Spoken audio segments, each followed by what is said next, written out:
भगवान शिव अपनी ससुराल आते हैं। भूलोक वासियों के लिए शिव कृपा पाने का यह उत्तम समय होता है। हर हर महादेव भक्तों, श्रावण में शिवलिंग पर जल चढ़ाने का क्यों है विशेष महत्व? आइए आज जानते हैं इसके बारे में विस्तार से। श्रावण मास भगवान शिव जी का प्रिय मास है। श्रावण अथवा सावन हिंदू पंचांग के अनुसार वर्ष का 5वां महीना होता है, जो कि ईस्वी कैलेंडर के जुलाई या अगस्त माह में पड़ता है। इस माह में अनेक महत्वपूर्ण त्यौहार मनाए जाते हैं, जिसमें हरियाली तीज, रक्षाबंधन, नागपंचमी आदि प्रमुख हैं। इस मास में भगवान शिव की आराधना का विशेष महत्व है।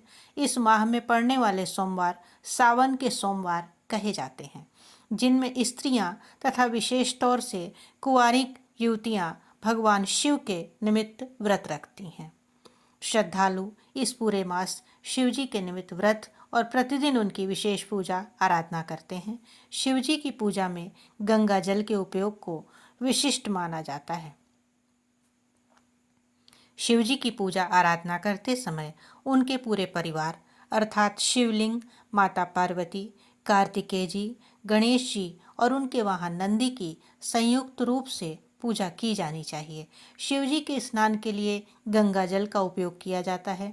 इसके अलावा कुछ लोग भांग घोटकर भी चढ़ाते हैं। शिवजी की पूजा में लगने वाली सामग्री में जल, दूध, दही, चीनी, घी, शहद, पंचामृत, कलावा, वस्त्र, जनेऊ, चंदन, रोली, चावल, फूल, बिलपत्र, दूर्वा, फल, विजिया, आख, धतूरा, कमलगट्टा, पान, सुपारी, लौंग, इलायची, पंचमेवा, धूप, दीप का इस्तेमाल किया जाता है।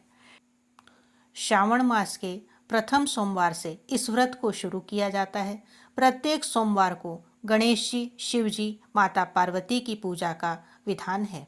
इस सोमवार व्रत से पुत्रहीन पुत्रवान होते हैं और निर्धन धर्मवान होते हैं। स्त्री अगर यह व्रत करती है तो उसके पति की शिवजी रक्षा करते हैं।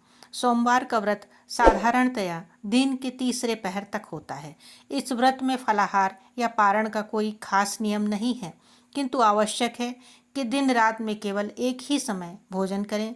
श्रावण मास में देश भर के शिवालयों में सुबह से ही श्रद्धालुओं की भीड़ उमड़ने लगती है तथा बम बम भोले से मंदिर गुंजायमान होने लगते हैं। माना जाता है कि श्रावण माह में एक बिल्वपत्र शिव को चढ़ाने से 3 जन्मों के पापों का नाश होता है। एक अखंड बिल्वपत्र अर्पण करने से कोटि बिल्वपत्र चढ़ाने का फल प्राप्त होता है। इस मास के प्रत्येक सोमवार को शिवलिंग पर शिवा मुट्ठी चढ़ाई जाती है। इससे सभी प्रकार के कष्ट दूर होते हैं तथा मनुष्य अपने बुरे कर्मों से मुक्ति पा सकता है। ऐसी मान्यता है कि भारत की पवित्र नदियों के जल से अभिषेक किए जाने से भगवान शिव प्रसन्न होकर भक्तों की मनोकामना पूरी करते हैं। इसलिए श्रद्धालुगण कांवड़िए के रूप में पवित्र नदियों से जल लाकर शिवलिंग पर चढ़ाते हैं। माना जाता है कि पहला कांवड़िया रावण था। श्री राम ने भी भगवान शिव को कांवड़ चढ़ाई थी। शिव पुराण की कथा के अनुसार जब समुद्र मंथन हुआ तो उसमें से सबसे पहले विष निकला था। उस विष के कारण पूरे संसार पर संकट छा गया, क्योंकि वह देव, मनुष्य, पशु, पक्षी आदि सभी के जीवन के लिए अत्यंत हानिकारक था। अब समस्या यह थी कि उस विष का क्या होगा, इस संकट का क्या हल है। तब देवों के देव महादेव ने इस संकट से पूरी सृष्टि को बचाने का निर्णय लिया। उन्होंने उस पूरे विष को पीना शुरू कर दिया। उसी समय माता पार्वती ने उस विष को भगवान शिव के कंठ में ही रोक दिया। इस वजह से वह विष शिव जी के कंठ में ही रह गया और शरीर में नहीं फैला। विष के कारण शिव जी का कंठ नीला हो गया, जिस वजह से शिव जी को नीलकंठ भी कहते हैं। विष का प्रभाव भगवान शिव पर ना हो, इसके लिए सभी देवों ने उनका जलाभिषेक किया। इस वजह से शिव जी अति प्रसन्न हुए। यह घटना सावन माह में हुई थी। इसी वजह से हर साल सावन माह में भगवान भोलेनाथ का जलाभिषेक किया जाता है, ताकि वे प्रसन्न हो और उनकी कृपा प्राप्त हो। और इन वजहों से भी भगवान शिव को सावन का महीना अति प्रिय है। माता पार्वती ने भगवान शिव को पति स्वरूप में पाने के लिए कठोर तप किया था। सावन माह में भगवान शिव उनकी तपस्या से प्रसन्न हुए थे और उनकी मनोकामना पूर्ण की थी। सावन माह में शिव और पार्वती का मिलन हुआ था। इस वजह से सावन शिव जी को अति प्रिय है। विवाह के बाद भगवान शिव पहली बार ससुराल गए थे। उस समय सावन माह था और वहाँ पर उनका स्वागत किया गया। उनका जलाभिषेक हुआ जिससे वे बहुत खुश हुए। शिव पुराण के अनुसार भगवान शिव और माता पार्वती सावन में पृथ्वी पर निवास करते हैं। इस वजह से भक्त उनकी पूजा करते हैं और उनका आशीर्वाद प्राप्त करते हैं।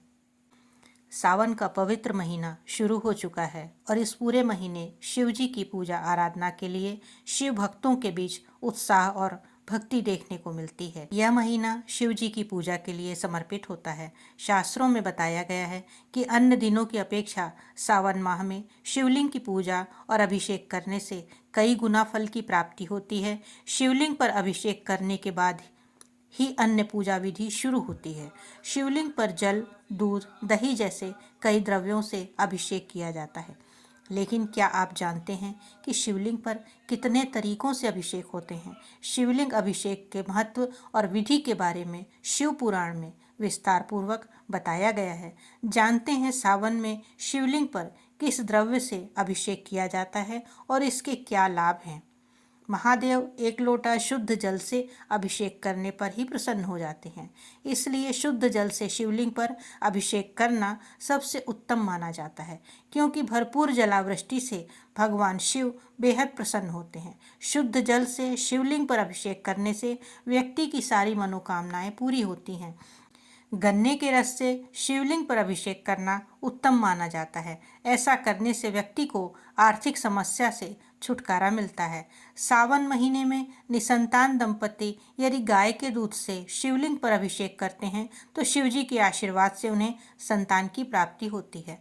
मिश्री या शक्कर मिले दूध से शिवलिंग पर भी अभिषेक करना महत्वपूर्ण माना जाता है। ऐसा करने से व्यक्ति की बुद्धि श्रेष्ठ होती है। सावन माह में शहद से भी शिवलिंग पर अभिषेक करना चाहिए। शिवलिंग पर शहद से अभिषेक करने से व्यक्ति की वाणी में मधुरता आती है और पापों का नाश होता है। शिवलिंग पर घी से अभिषेक करना भी बेहद पुण्यदायी माना जाता है। ऐसा करने से आरोग्य जीवन की प्राप्ति होती है और वंशवृद्धि होती है। शत्रु से छुटकारा पाने के लिए आप सावन के महीने में शिवलिंग पर सरसों के तेल से अभिषेक कर सकते हैं। सावन माह में यदि दही से शिवलिंग पर अभिषेक करते हैं तो इससे मानसिक तनाव दूर होता है और जीवन में सकारात्मक ऊर्जा का संचार होता है। भोलेनाथ के प्रिय सावन माह में आप अपनी मनोकामना के अनुसार इन द्रव्यों से शिवलिंग का अभिषेक कर सकते हैं। सावन माह में शिवलिंग का अभिषेक करना अन्य दिनों की अपेक्षा सबसे उत्तम होता है। इसी के साथ हम आपसे आज विदा लेते हैं और आगे भी इस तरह की पौराणिक एवं धार्मिक कथाओं को सुनने के लिए चैनल को लाइक एवं सब्सक्राइब अवश्य करें।